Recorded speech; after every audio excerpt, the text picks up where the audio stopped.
I'd like to turn our attention to students who are parents. And I'm delighted that Lindsey Reichland Cruz from the Institute of Women's Policy Research will talk about the work that her team has been doing. So Lindsey, over to you now.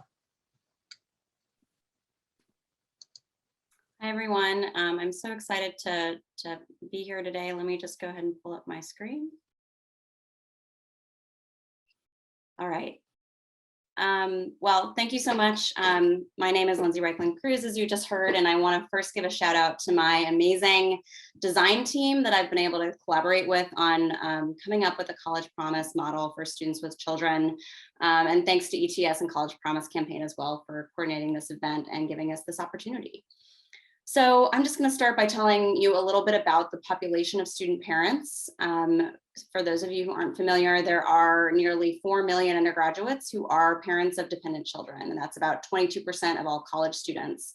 And these student parents tend to overlap with a lot of different student groups that are the focus of equity initiatives and similar interventions to improve college success. So, for example, student parents are a slight majority of students of racial and ethnic backgrounds that are non-white, and Black and Indigenous women in college are particularly likely to be raising children while pursuing a credential.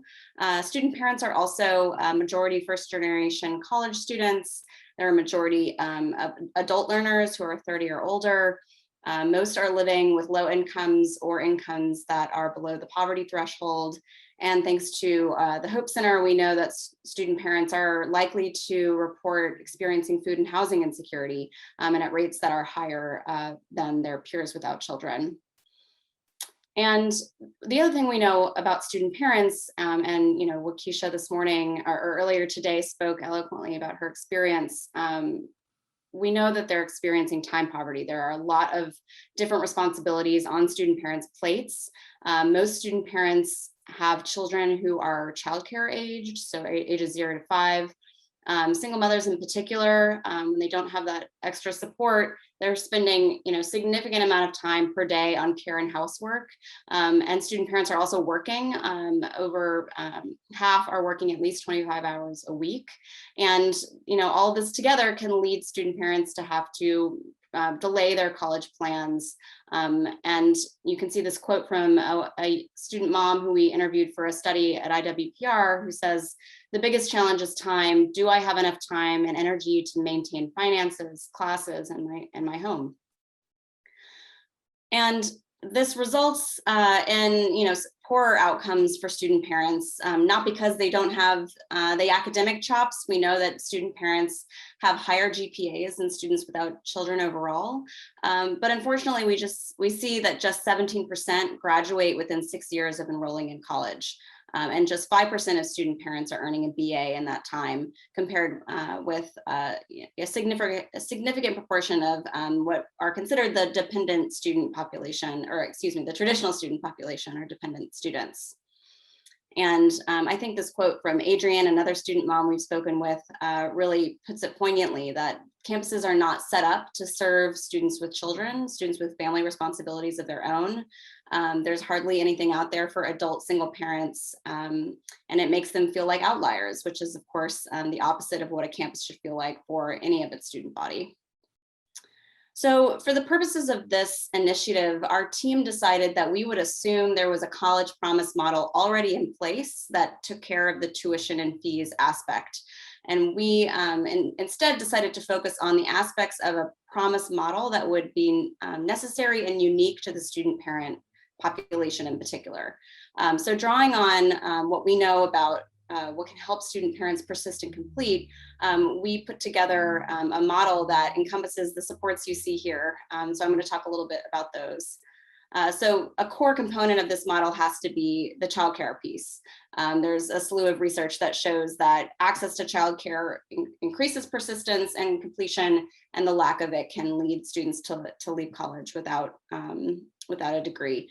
So this promise would be that every student in need of a childcare slot would receive one on or off campus.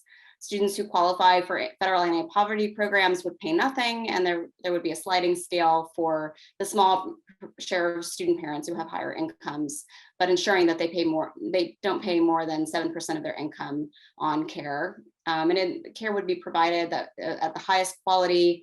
It would be flexible for students' schedules, and it would be portable if they desire to move to a new center alongside a transfer, for example. And we'd also incorporate campus-based policies, classroom policies to accommodate, for example, excused absences for family care needs and that type of thing. And then we would also, we would need to focus on the wraparound supports beyond childcare. We know that student parents have higher unmet financial need.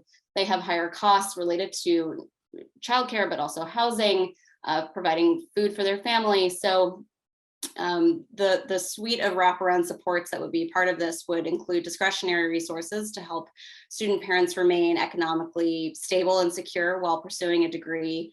It would also work to make sure that all student parents have basic needs security, particularly food and housing. And then thinking about more holistically the range of factors that can affect completion, health and wellness, making sure that there are access to affordable healthcare services or referrals to where they can get those, institutional practices that are flexible and accommodating and assume or understand the different factors that come with having a family while in college.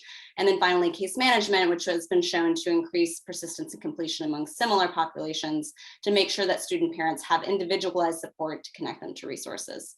So with that, I'll stop there. Thank you so much for having me.